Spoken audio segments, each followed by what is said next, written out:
Hello and welcome back to this week's edition of the Omni Talk Fast Five. It is April 3rd, 2020. We've got the full crew in-house again here on Zoom. We've got Ann Mazinga. Say hi, Ann. Hi. This will be good practice for the muting in Zoom. Sure. Emma, the intern. Hello. And of course, Carter Jensen. I feel like we're always a little bit more available when we're all stuck inside our house. You can just text us whenever and say, we're doing the Fast Five right now, and it's great. So you'll never miss any one of us because we're all just in the exact same location you saw us last week. Always the same, never changing, kind of like the circle of life right now. Carter, can we see the Peloton in the background there? Very nice. Yeah, very nice. The guest bed that needs to just move out of this office. I've been trying to convince the family that we don't need this bed up here anymore. It'd look a lot more professional if we got rid of it.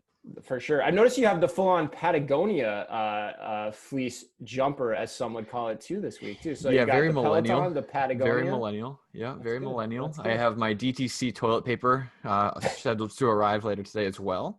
It's just all about convenience now.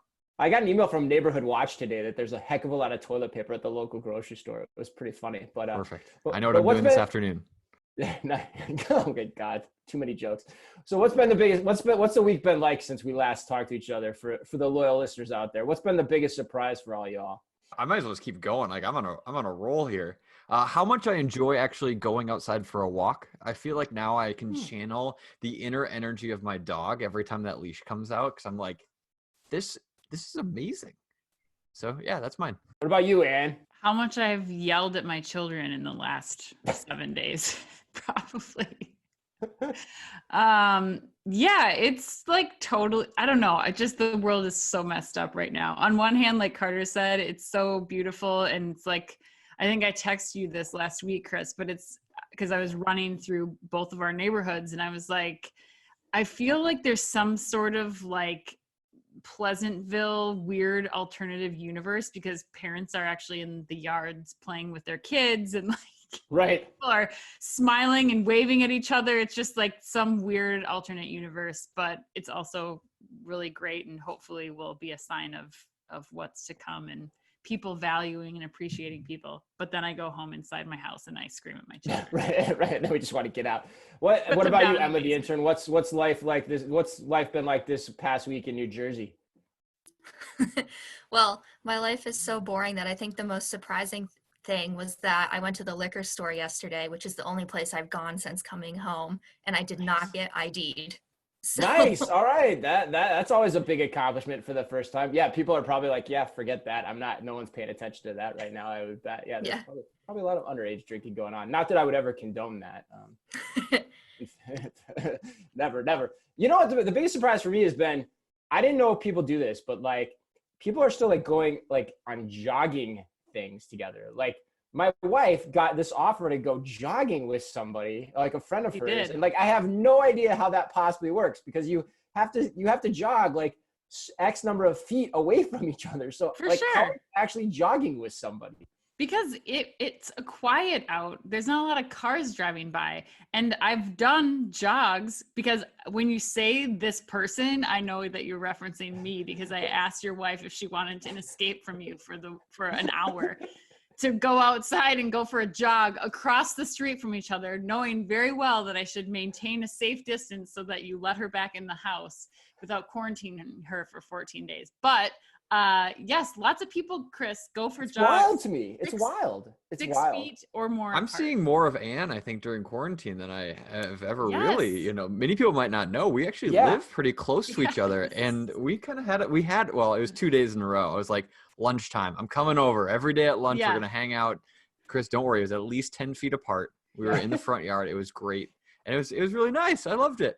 No, that's good. It's good. Yeah, I don't know if people know that other than Emma, who again is in New Jersey, and that's the running joke. She's actually not in New Jersey. She's in New York.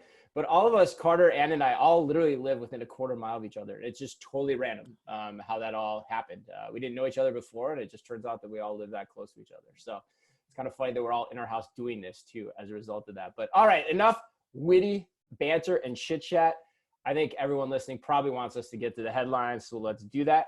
First, let's give a shout out to our sponsors. Our sponsors are, of course, Trigo. Trigo is developing the most advanced AI and computer vision-based checkout-free system for the grocery industry. Using standard cameras and proprietary algorithms, Trigo converts real-size stores, introducing a frictionless shopping experience. Together with Tesco, Trigo is piloting the world's largest checkout-free store. To learn more, visit www.trigo.tech. And also Insignia. Insignia is the leader in in-store and mobile marketing. Insignia is forward-looking and nimble. It pushes the boundaries for others to follow. With a suite of tactics, including signage, merchandising, display, and mobile, Insignia is the right partner to attract new shoppers and grow your business. Insignia, be discovered. All right, guys, I am excited. We've got some cool stories this week. We're going to try to keep it fun, try to keep it as light as possible, but definitely some serious topics in the mix too. We've got stories from Walmart, Kroger, GoPuff in the convenience store industry, and of course, there's a lot brewing around the world of Amazon. All right, first off, I can't believe I'm doing this. I might not be feeling well. Hopefully that's a joke. But Walmart, I got to give Walmart a ton of kudos right now, given the environment that we're in. 3 really cool stories from Walmart this week. First, now at Walmart, they, in a speed is life fashion, have now made it so that you can check out, pick up, and get your deliveries completely contact-free. Essentially, you can use the Walmart Pay function in the Walmart app, and instead of having to touch any type of screen inside any of those processes, you can just scan a QR code in the app, pay, and be on your way. It's the same type of thing we've seen at Target, Starbucks, Chick-fil-A for a number of years. Walmart's getting behind it. Makes a ton of sense, both for their customers and their employees. A couple other great stories on the Walmart front. They also are now waiving all of the rent that their quote-unquote property partners owe them inside of their stores or in relation to their businesses. I give Walmart a ton of credit for that. There's been malls like Taubman that are still insisting that their tenants pay rent. It's nice to see one of the biggest, if not the biggest company in the biggest company in the United States showing the rest of the world how to behave and act in this time of crisis. And then the other piece, real fast, is that they're going after the grocery business. I love it. And they're doing it in a way that saves money for people. If you go to refer.walmart.com, you can get a referral code to send to your friends, and they will get $10 off their first grocery order for online delivery. And then you as well will get a $10 credit every time one of your friends places their first order. I'm pumped. Way to go, Walmart. Way to stand up and be noticed as a key part of the community during this time in all of our lives. What do you guys think about this one? I have to agree. I mean, I think Walmart's doing a tremendous job of just being nimble and making changes swiftly across the board at all of their 4,800 stores across the United States. The bigger question for me here is still, where the hell is Amazon? Like, you are not hearing anything about what's they're just not totally out of the picture. And I think that, this is really showing everybody where Amazon's weak spots are, and where, when it comes down to it, where Walmart and Target and Kroger and some of the other major players in the space with physical store locations right now are still going to be able to win. Yeah, decidedly absent. It's a great point. We're going to cover that later too, but you're right. I mean, Amazon is virtually absent. I mean, the only thing I feel like I saw in the media today this week was around the strikes, and we're going to cover that later. But Carter, Emma, what do you guys think of this? I mean, you're more millennial. You're probably less Walmart attached than Ann and I would be, relatively speaking. What's your takes? Carter, let's start with you. Yeah, I'm excited to talk about Amazon later too, because I'd be curious. I think I was gonna say there's kind of 3 companies in my mind that are providing a backbone of comfort to the standard consumer: Walmart, Target, and Amazon. Is the idea that we're still able to get products to our homes within 2 or 3 days, or even drive down the street to go pick it up at the local store. So I think that will be interesting to talk about here in our final story. I think little changes like you described, Chris, just the contactless, ness of the new the new features and that kind of stuff. Those seem trivial, are a really big deal right now. When you're debating whether going out of the house, do you feel comfortable? Do you feel it? Those things can be differentiators between whether I'm going to go to Walmart or go somewhere else. And I think that, we need to be seeing more of this, even though in the scheme of things, it might not be that big. It was interesting, a personal story quick. We went actually to Target pickup, a curbside pickup earlier this week for an outing. We had our kind of weekly run. We had to go there. And for some reason, I always get out of the car and help the poor Target, guy who's out there with his, cart, What? load everything in. I just feel bad. I'm like, you have to make him like Carter. open the back. Like so I get out and help unload their corporate cart and put in. I got yelled at by my wife. She's like, sit down. They don't want you out there. Like, she's like, I barely rolled down the window to like crack your phone out so they can scan it. But it's fascinating just to think like I was just maybe oblivious to some of the things. And if I thought about it more, I'm like, yeah, if I was an employee there right now, I would want everyone just to stay in their car, let me do my job and go back and follow kind of some of the new guidelines they're having. So I think all these companies are thinking about what are the little things they can do to help alleviate anxieties and help be safer as they're seeing hundreds and hundreds of customers every single day. Well, Walmart's even moved away too from having any sort of scan like Target's talking about too. I mean, they've just said, we don't care about signing off for deliveries, like just take it. We'll deal with any like back repercussions from not having you actually be there physically or scanning something or touching human to human. Like they'll take care of it. So yeah. And you guys both made me think about something too. I saw this study like literally 5 minutes before we came on air, and I hope I don't misquote it, but it came to me by way of Fabric, the micro fulfillment company. And even though all this is happening, the crazy thing that I think makes, Carter, your point even that much more important, they estimate that only 9%, the e-groceries still are only 9% penetrated in the market in these initial few weeks. Like that's crazy. That means that many people are still like actively going into store to do what they need to do. And so yeah, you're right. These little things make a ton of difference. Emma, anything to add on this? I would definitely say like I just love the contactless paying, because out here there is no pick up your groceries like even in the store. You have to go into these stores, the local grocery stores, to go get your food and the things you need to live for the week. And it would be really nice if smaller grocery stores, Walmart's like 25 minutes away, and even then the demographic out in down New York really has any idea that these services even exist.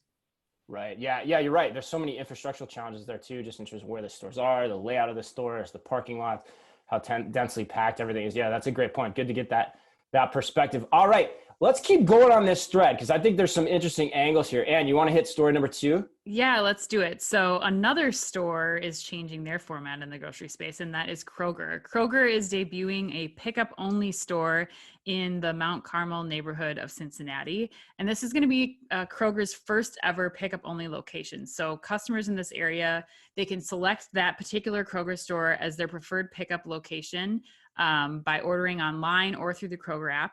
And then they can go anytime 8 a.m. to 8 p.m. to pick up their groceries at this location. This particular location is cutting off all in-store shopping. So it's basically turning into a 100% fulfillment center model. And so associates are only focused on picking up those orders and then restocking. The pharmacy, however, will remain open, which is the key thing to keep in mind there. But yeah, Kroger going all pickup for this one, which I think is really interesting, especially coming off of our conversation with Jeremy Niren yesterday. We did a Third House members only meeting, and he works with a company called Grocery Key, and he was talking about, for grocers, especially to be able to roll something out like this or kind of just change the model as quickly as possible so that they can focus on this kind of fulfillment ordering only, is a really great way for them to not only capture a basket that they may not have before by providing this option, but it really allows them to provide the same environment or a safe environment for their customers and for their employees, which is a really big part of this too, which we'll get into down the road. Yeah, that was a huge comment from him. That was kind of like the mic drop comment yesterday. Is he actually thinks you're going to see more of this model adopted by more grocers over the next few weeks, because like to Carter's point, it makes the experience better for the customers and the employees. And then operationally, it gives people a little more slack in the process to be able to do what they need to get done. Carter, I'm curious because you've been talking about this for a long time in terms of like Target and its drive up service. Like, has this just become the go-to way for you to shop, and has the last few weeks just made this even more so, where the store is essentially just acting as a massive vending machine for you? Yeah, totally. And I think, the drive up has always been, at least for the last, year or two, just kind of the go-to. Like, I don't really care to spend any time in the store. It's inefficient. I got to push a cart around to pick up things that I don't really have an opinion on. I can have someone else do that or a machine do that, as we've seen. And I think that any drive, or any pleasure that came from going into the store, like, again, my wife loved to go to Target and loved to walk around. They love, she loved just, the experience that they have been able to create in a lot of their stores. Well, that's out the window now. Like, that's not even a part of the consideration set anymore. And so, like, why would you choose to go in there? And this excites me a lot, and I love that we're talking about this story. But taking the customer out of the equation inside is a no-brainer, in my opinion.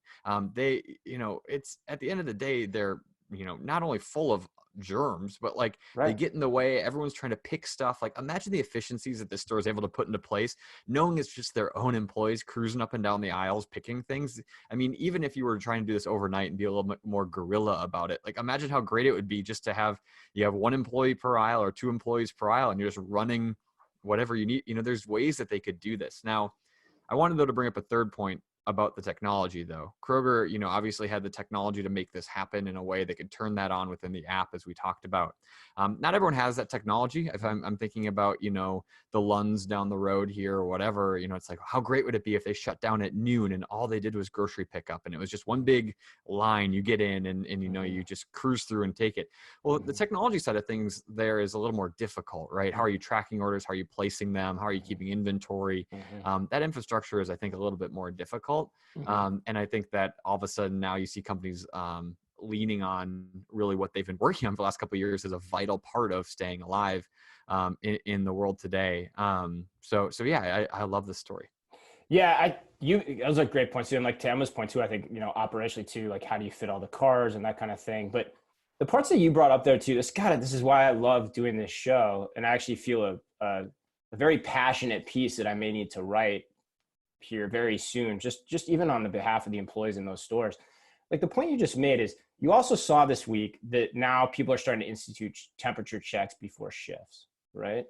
And so if you can keep a good rein on who's sick, who's not sick as they're coming into that store to work, and that's going to be an important part of this. We're going to get to this later too, I think.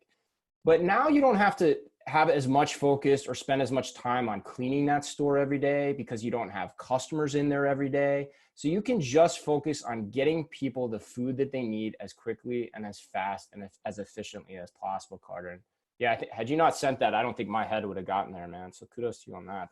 That's awesome. All right, let's do number 3, because I think this next story, these things all kind of flow together. That was not intended, but as I'm seeing this, they all really kind of do. Emma, you want to hit this one up? This one's kind of off the beaten path. This is kind of the signature one that we like to bring you at OmniTalk. All right, so different U.S. grocers are adding plexiglass sneeze guards to protect cashiers from the coronavirus. So grocers such as Kroger, Walmart, Albertsons, and others are installing plexiglass partitions at checkout counters to protect cashiers from the highly contagious coronavirus. Kroger, the largest U.S. supermarket chain, is installing the partitions at all cash registers, pharmacy counters, and Starbucks kiosks. So out here in New York, where, we're not doing so hot in terms of this pandemic, these plexiglass barriers are up everywhere. I mean, they're at the pharmacy, they're at the liquor store. People are like making makeshift ones and whatnot. And I think, it makes sense to put them up because you have to protect your employees in any way you can, but it's also just really sad that these people can't get like the personal protective equipment that they need to stay safe when you are working in an essential service. Yeah, I know when Emma and I talked, she's like, why are we doing this story? And I really want to I was passionate about doing this story because I really want to hear what people think, especially given what Emma just said. Like, and where's your head on this? Like, here's the provocative question. Does this stuff matter? Or is this kind of stuff a waste of time and we should be spending more time thinking about things that are along the lines of, what we just talked about?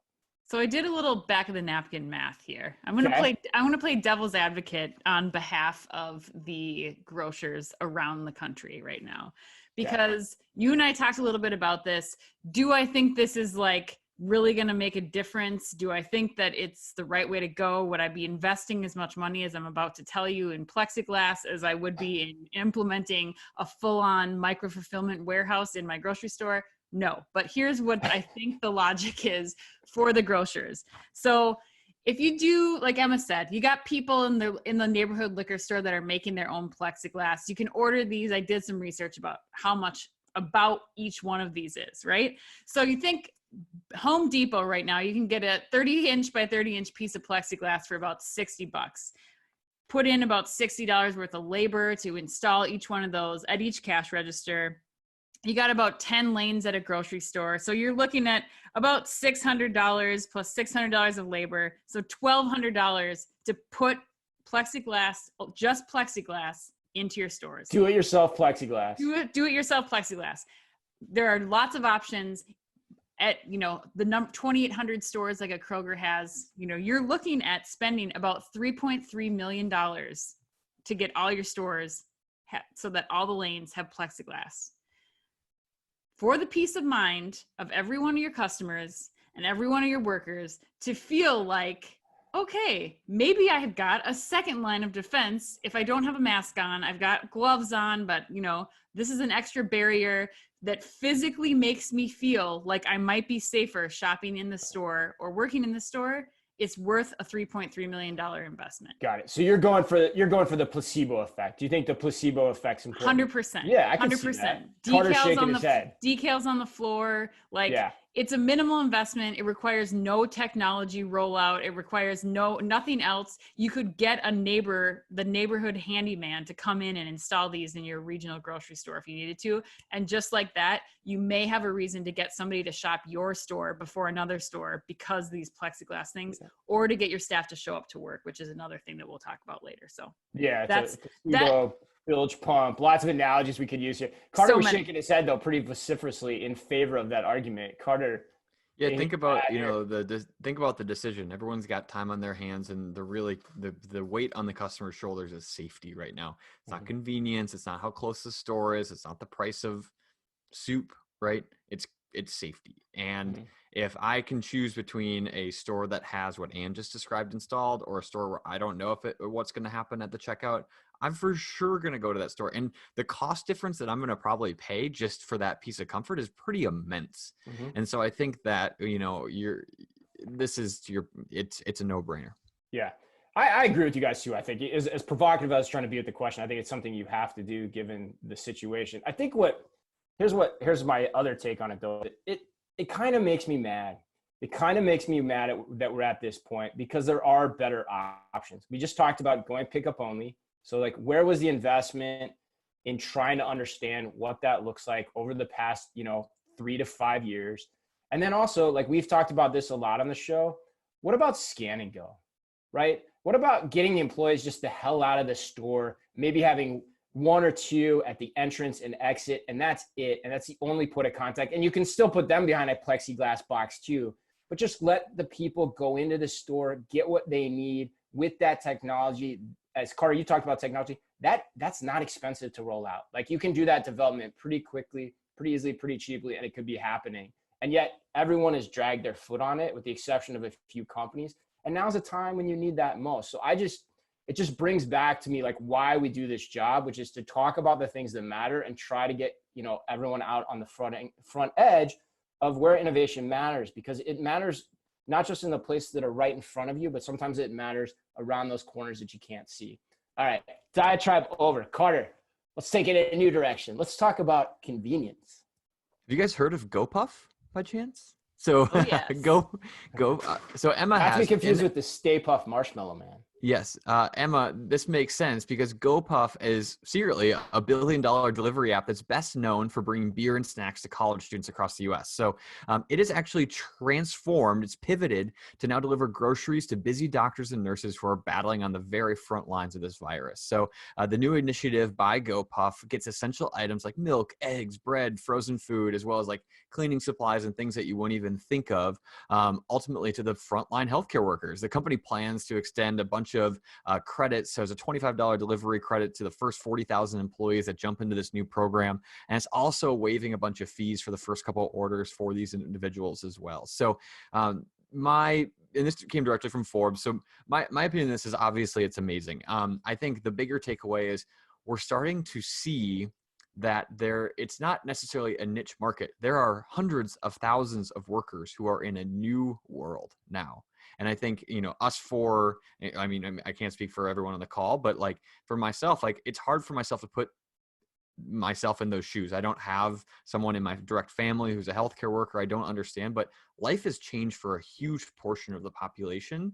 And we're going to see technology like this, and maybe it's already existing, but change to try to service these new needs and these needs that are temporary, or we hope they're temporary, but they're going to be here for at least a month or two, and they're real needs. And I think this is just the start of a kind of wave of technology to try to support this group of amazing people. And what do you think? I agree. I think helping the healthcare workers and essential workers have access to these services is a really smart play by the GoPuff guys. We're seeing 7-Eleven also do this. They are offering this delivery function to anyone who has the 7-Eleven app. And what I think this starts to bring up, especially as the GoPuff and 7-Eleven markets get more into the grocery items and more beyond just the convenience store items, is this bigger question of what is the convenience store anymore and where is that going? And as you start to implement deliveries for these kinds of things, I think, GoPuff is in 170 cities. They're doing 30-minute deliveries in all of those cities. And that's nothing to look down on. Like, and again, as they start to expand their assortment, they start to use technology to better define what kind of assorted products they need to have in different demographics to support that 30-minute delivery. They're all in a warehouse. They're not dependent on a grocery store and on doing delivery. So they're already set up as these like miniature fulfillment centers all around the country in these 170 cities. And so, I think that we're going to see a whole lot more. And, they just got that $750 million investment from SoftBank last year. Like, they've got the cash, they've got the infrastructure set up. And this test that they're doing with healthcare workers is just a fraction of what I think we're going to see from them in the coming year. Yeah, you're right. I mean, I think it's a shrewd business move too. You mentioned 7-Eleven. DoorDash is now signing up all the convenience retailers. I think it's shrewd on a couple fronts. Like, it's shrewd from a marketing standpoint because, like you said, the healthcare workers, they don't probably have time to do this, and they need somebody to go out and, help them with this. And then the other aspect, you need customers as a GoPuff or as a DoorDash because you're in the delivery business. So you need scale. And the beauty of these customers, they're also all in one location. So it's not like you're delivering to hundreds of houses. You're delivering to one hospital on a frequent rotating basis.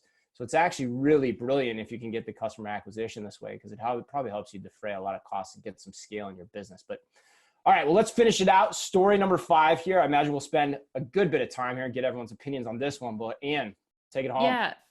I think one key note here is that we're talking about some other essential workers here. The medical professionals are definitely, one of the most important groups of people that we have working during this time. But I think as we're seeing, and as the story will allude to, that the grocery store workers, the delivery workers are also frontline essential employees right now.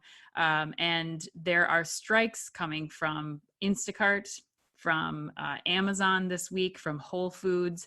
On Monday, a contingent of workers who fill orders for Instacart, about 200,000 of them stayed off the job. We had a few Whole Foods sections of Whole Foods employees who decided not to come to work. They did a sick out on Tuesday. Lots of people in these roles who are concerned about their health and safety. They're asking for more pay because they are considered frontline workers right now. And they are also asking for paid leave and access to protection while they're trying to do their job. So this is a big headline this week. Lots to talk about. It's hard not to feel passionate about this topic. So curious to your guys' thoughts on the matter. Carter, you want to go first? Yeah, I'll go first. I think that I talk about being the backbone, right? And I think that you look to the 3 companies who are known as kind of the backbone and really kind of getting families and getting the population through this time without a ton of actual personal issue, right? We are so grateful and so lucky to not have to worry about having food, right? It's pretty amazing to think that. And the people who are making that happen are the people who are here. I think you're seeing people like Target, and you guys correct me if I'm wrong, there is a bump in pay, whether it's right or enough. I don't know. And I think that I think they're going to need to do this to ensure that everything is right for the short term right now. As everyone's trying to figure it out, you're relying on this workforce more than ever.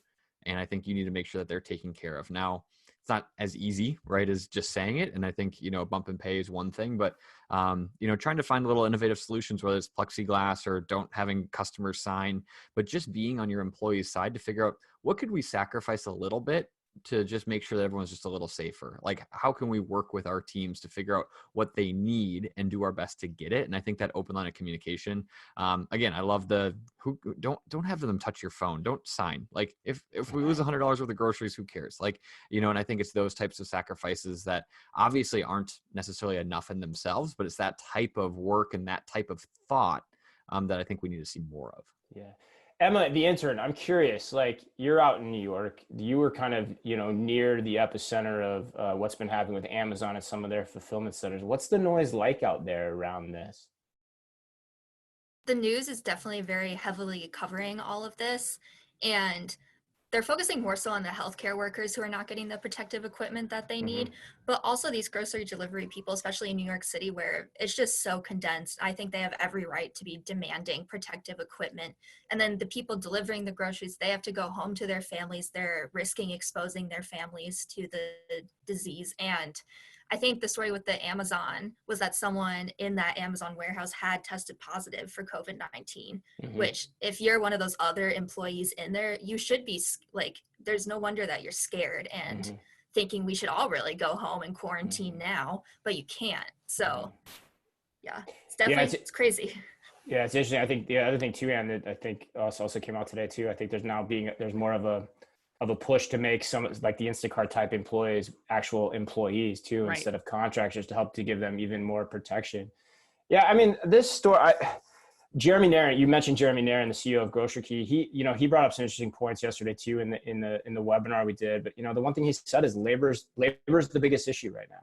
Right. It's finding the people to do the work, and I put a poll. I think I shared one of the stories from the Top Talk this week where I said, crisis situations are oftentimes where improbable events all happen at the same time. And, what you're seeing here that has me watching it really closely is you have, warehouses, we're starting to see the virus get into those operating systems, right, so to speak. And so, everyone's rightly concerned, but then, how do they function? Can they still function? Delivery drivers, you're starting to see that concern pop. The third place that really impacts our supply chain and why we started there in the beginning is, how can the grocery stores actually still operate and function? Because at what point does it start to move into there? So all three of those things shutting down, while potentially improbable, had you asked us a month ago, I don't know how probable that is right now. And so I think, as I get on my soapbox here to close it up, I think that's important. And we've talked about Walmart taking a position in the community.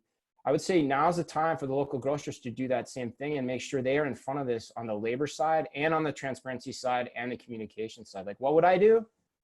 I would change my website. Like, that's the first thing I would do. I would change my website and make it almost like news oriented. Here are the stores that are open today. Here's our delivery times. Here's our wait times. Here's the products we have. Here's the products we don't have. Let's be really transparent of all that. Let's talk about how you're protecting the workers, whether it's plexiglass or anything. All that stuff matters. And I think too, partner with the local newscast, give an update every single night, just like you do a traffic report. Partner with them on what they're doing with their Twitter handles, their Facebook handles, anything on social media. All that can matter. And the grocers specifically, I think, are the most important link in this chain to make sure those stores are still functioning in that way. So if anyone is out there listening, please share this. I will do my best to do it too. I'll do my best to write about it. I think we all will. But I think that stories. I just think that approach is going to be so important right now. And I like that the passion's coming back out. Guys, any concluding thoughts? Well, the only thing I would add is that, if grocers don't start doing this, if we aren't starting to take care of these employees and they either get sick or they don't start showing up, then I don't think grocers are going to have a choice whether or not they're going to be moving to just a pickup only store, or, you know, it's going to have to be whatever you can do to still get products to people. And, you know, the other part of this is that the ability for us to still be able to get food, the conveniences that we've all come to know and love and appreciate so much, of being able to order something and have it delivered, even now when you're waiting up to a week to be able to pick up groceries from your grocery store, but they're pre-packed and ordered for you. Those conveniences are something that I think retains some normalcy around what's going on in the world right now.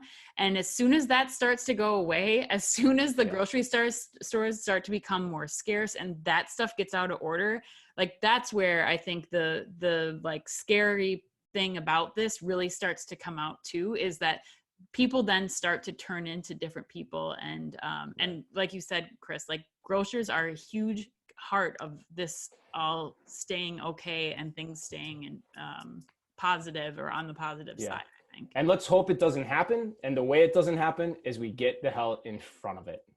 And I think that's a great point to close it up. Let's not stop. Let's keep getting in front of it. Let's not be reactive. Let's start getting in front of the solution. So, all right, well, that closes us up. That was an awesome discussion. Really loved how all of that flowed together.